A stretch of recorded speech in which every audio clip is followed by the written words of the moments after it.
Is this love reading for you? Betrayal, bluff, maybe some overstatement there of feelings being communicated. So yeah, something that maybe wasn't exactly honest, maybe not a betrayal, but maybe overstating something. If you feel like this is your reading, stay tuned and let's see what the universe wants you to know about this. To me, this is about somebody not being honest with you, in fact, about how they felt. So they may have understated their feelings for you, or they withheld their feelings from you. So the betrayal was that you could sense the energy and yet it was not stated to you. Or they have retracted, sort of made a verbal kind of promise and then retracted it. So either way, you have really had to go within on this one. You've had to just kind of manage your emotions inwardly. You haven't said much. You haven't sought revenge or anything like that. But it did leave you feeling a little bit unsure of the future, your future stability. You might have sort of gained quite a picture of a relationship evolving with this person for it all to come to nothing. But you have regained your hope for the future. There is, all this going within. It might have been for painful reasons, but it actually does pay off. Wow, this card really wants to come out. So that is moving on to calmer waters. So let's see what the universe has to say about where you are now. You've got this hope for the future. It feels like you've really healed something here. What's coming up for you that the universe wants to tell you about? Well, is this the person who was the topic of conversation? Somebody, masculine energy, ruled more by their head than by their heart. This is King of Swords. That is air sign energy. So that is Gemini, Libra, Aquarius. But as I say, it can just be someone quite cool, quite detached, and very much living in their head.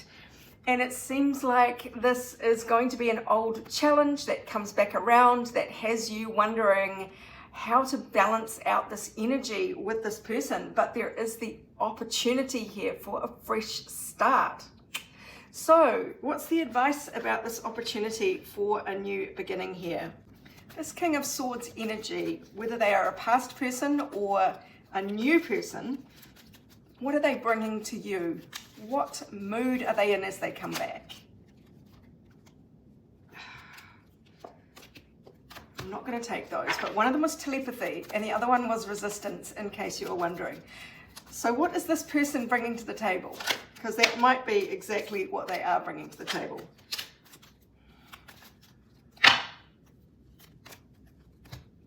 So yeah, we've got quite a bit of clarity here. Oh my gosh, there's another one. Okay, so they do have a heart of stone. And that may not be current, but that is their default setting, is what it feels like, because they go back and forth. Remember, we had that telepathy.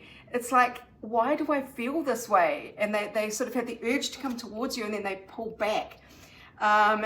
They have you on a pedestal and they see you as some kind of fairy tale, or they feel that this connection between you has some fairy tale characteristics because of that telepathy that wanted to come out and that I wouldn't let it come out.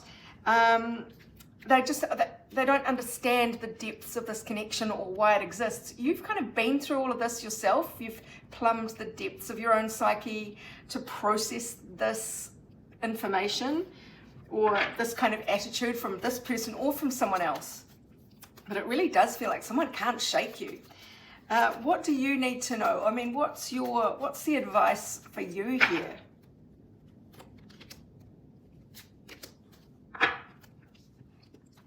Well, I can't show you much of this card underneath, but the words there are passion ignited. And then there is brewing up. So there is certainly something, I'll put those face down. There'll be a lot of physical temptation in this. Let's go to a different deck now and see what the advice is for you. Well, this might be the crux of the problem that you have. On one hand, it is sort of beckoning you back inside from being an outcast, from being rejected, from being out in the snow. But on the other hand, it is going to upset your kind of very happy single life, where you're happy, prosperous, and satisfied on your own, doing your own thing. And that is a big toss-up here. So look at these cards. We have the Anam Kara, which is unconditional love. We have the Sap card, which is all about the rich vein of the stuff of life, the stuff that matters. It's like blood, but it's valuable. It's like maple syrup. So I'll let you read some of the keywords on that card there. It is really revitalizing and nourishing a connection. But then we've got the Dear John letter.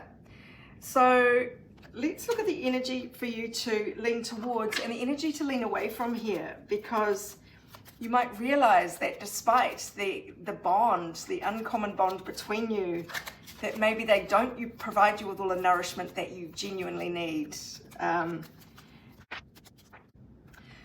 To me, this Tower in reverse, the energy to lean away from, is trying to rebuild something that has already collapsed.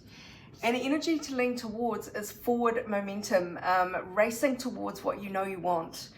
So it feels for many people, and I'm not saying it's for everyone, that while this might be a lovely feeling of being chosen, that really it's kind of not really offering you enough to urge you or tempt you to step out of your single garden. There is this really strong bond between you, possibly from a past life, but really the question is there enough sweetness in this relationship still? And there is something to say goodbye to, whether it is that person or whether it is to say goodbye to your single life. That is really the question that will be up to you. But if you would like your own personal reading on this topic or any other, go to my website, abundancelovejoy.com. But meanwhile, this is Sarah wishing you much abundance, love, and joy.